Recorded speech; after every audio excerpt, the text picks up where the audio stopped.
Fala, fala galera! Priscilane na área, meus fi, para mais um vídeo de redação. Hoje nós vamos falar aí sobre textos dissertativos com até 20 linhas. Por quê? Porque a galera tava muito pedindo lá no Insta, prof, como fazer textos dissertativos de até 20 linhas, a minha banca mudou o edital, e agora, senhora, o que que eu faço? Faço em um período, um parágrafo de desenvolvimento apenas? Faço dois parágrafos de desenvolvimento? O que que eu faço, né? E aí, eu resolvi trazer aqui para vocês, conversar aqui com vocês sobre isso, tá? Então, prestem atenção, vamos lá. Não vai aparecer minha fuça porque eu estou virada no giraia velho, não deu tempo de eu me arrumar, então, para que vocês não me vejam cabulosa, vamos sem cara mesmo. Olha só, o gênero, né, dissertativo de até 20 linhas, vocês têm que manter, né? Eu oriento os meus alunos a fazerem dessa forma: introdução, primeiro desenvolvimento, segundo desenvolvimento e conclusão. Tudo bem? Oriento fazer a introdução de até quatro linhas, ok? Aqui 5 a 6 e aqui também 4 linhas. Então vocês orientem aí o seu texto nesse sentido, tudo bem? Orientem o texto de vocês mais ou menos nesse esquema, tá? Pode variar um pouquinho? Pode. O que não pode acontecer é a sua introdução e a sua conclusão serem maiores do que os parágrafos de desenvolvimento, tá? Ah, se você quer escrever em apenas um parágrafo de desenvolvimento, isso fica a seu critério, meu filho, tudo bem? A gente está falando agora numa aula minha, Priscilane que orienta dessa forma, então que fique claro isso, tudo bem? Em relação ao número de linhas, eu gostaria que vocês atendessem a esse critério aqui. Agora, em relação ao conteúdo, deixa eu falar para vocês. Como que eu oriento, né? Vocês a escreverem. Na introdução, você vai trazer aí 3 períodos, né? 3 períodos. Então, você vai trazer, no primeiro período, você vai contextualizar o tema, você vai trazer exatamente aquilo que a banca pediu para que você escrevesse, né? Então, se a proposta é sobre pobreza menstrual, você vai trazer aqui a pobreza menstrual na contextualização do tema. Se a proposta é sobre infodemia, você vai trazer a infodemia na contextualização do tema. Se a proposta fosse sobre milícias, você vai trazer as milícias aí no início. Liberdade de expressão, a questão, né, da violência contra mulheres, a questão da educação, etc. Você escolhe aí o tema, né, que vai ser cobrado na banca. Então, no primeiro período, você vai contextualizar a banca e dizer, não, é sobre isso que eu vou escrever no meu parágrafo, no meu texto. Depois você vai trazer a tese. O que que é a tese? A tese é o seu ponto de vista. A tese é o seu ponto de vista. Então é o seu posicionamento, aquilo que você vai defender no texto. Então é isso que você vai trazer aqui na tese. Depois você vai antecipar os argumentos, ok? Aquilo que você vai defender no seu texto. Tudo bem? Os argumentos que serão defendidos no texto. No primeiro parágrafo de desenvolvimento e o segundo parágrafo de desenvolvimento, eles vão seguir a mesma infraestrutura, ok? Então, primeiro você vai fazer o tópico frasal, que é o período inicial do seu texto, que é aquilo que você é o momento, né, em que você vai trazer a ideia principal, aquilo que vai ser desenvolvido no seu texto, né, que você vai contextualizar a banca aí do argumento que vai ser abordado.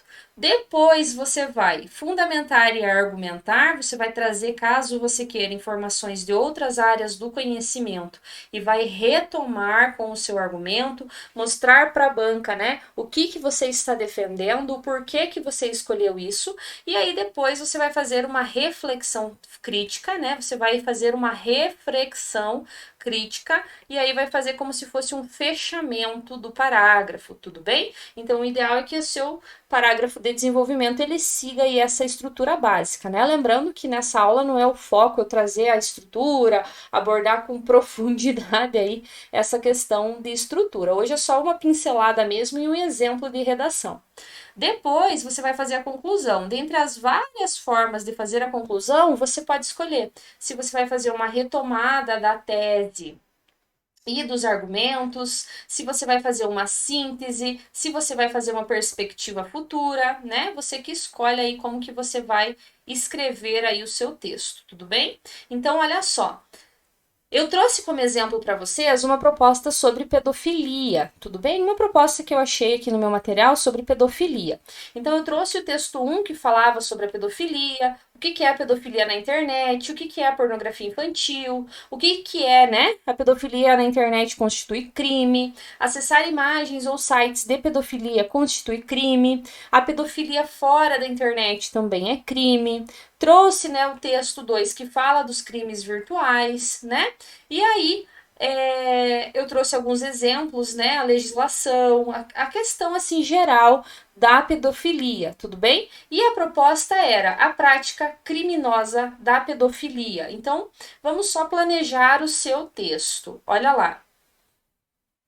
A prática criminosa da pedofilia. Isso aqui é o seu tema, é o que você vai escrever. Agora você tem que definir uma tese, né? A prática criminosa da pedofilia causa inúmeros problemas sociais, né? Então a sua tese é que isso é um problema social. E aí você vai perguntar por quê, quais são as consequências disso. Então você pode aplicar a pergunta por quê, e a resposta disso vai te dar os seus dois argumentos. Ou você pode aplicar o que acontece em razão disso, e aí trazer também os dois argumentos, tudo bem? Você escolhe aí como que você quer fazer a pergunta comando que vai nortear a sua produção. Mas é importante que antes de você começar o seu texto, você tenha muito claro qual é o seu tema, você tenha muito clara qual é a sua tese e os argumentos que você vai desenvolver no texto. Tudo bem? Então, aqui nós temos um texto dissertativo de 20 linhas, ok? Percebam, gente, que não basta apenas você diminuir a sua letra, é preciso que o desenvolvimento dele também seja menor, que você consiga ser sucinto nas palavras, que você consiga abordar todas as características do gênero, mas em menos linha. Então, olha lá.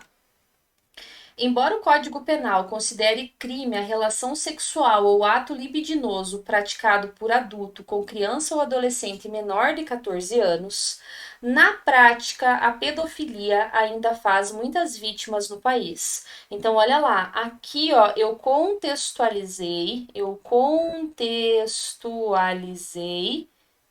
o tema, ok? Eu contextualizei o tema.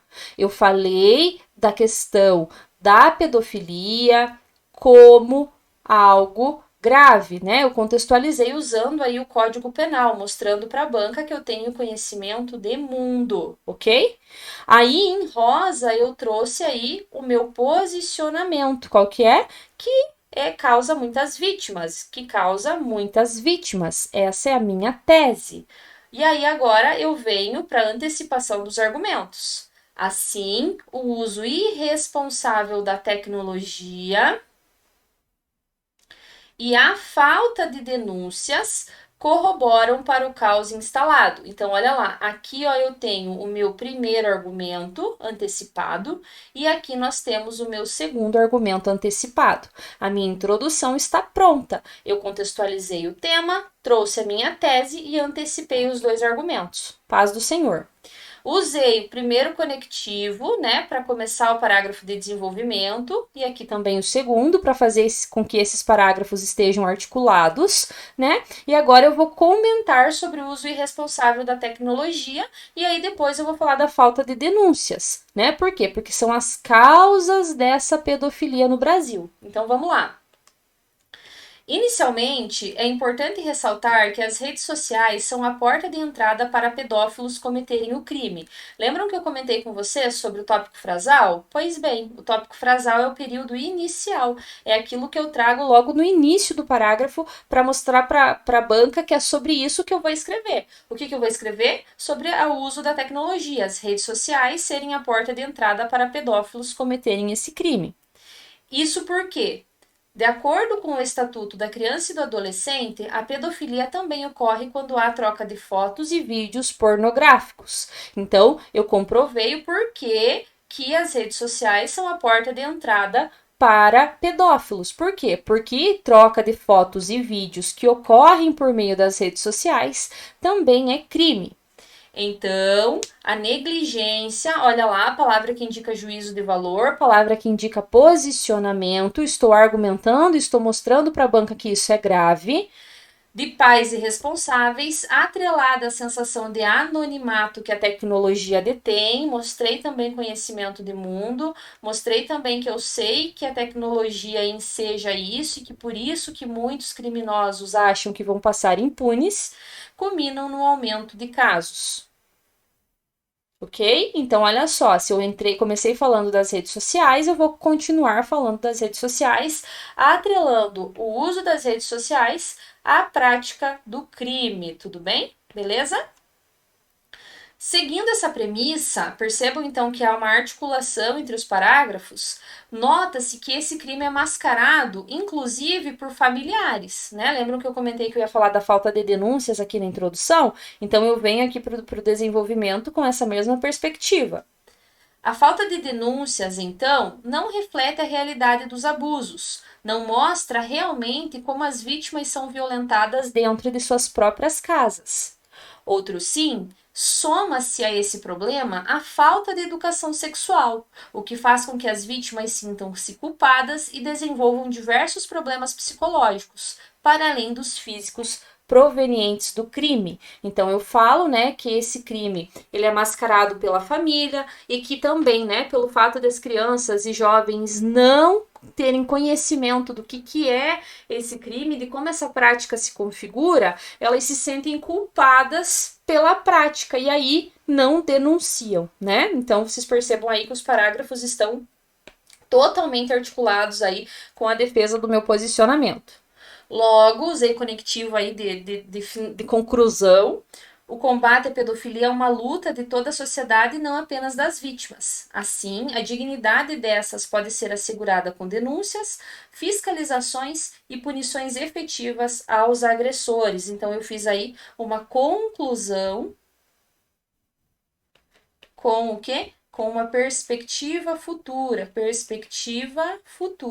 com indicativos de solução. Tudo bem? Então percebam aí, a redação ela é menorzinha, ela é mais sucinta, mas ela atendeu as características do gênero, por quê? Porque dentro do gênero dissertativo, né, nós temos aí um posicionamento, que é falar que faz muitas vítimas, trouxe as causas desse crime e desenvolvi relacionando com informações de outras áreas do conhecimento e mostrando para a banca que eu tenho domínio do gênero, tudo bem? Agora é só treinar outros temas e treinar a redação de vocês, meu filho. Bora lá então? Bora, meu filho. Bora escrever redação.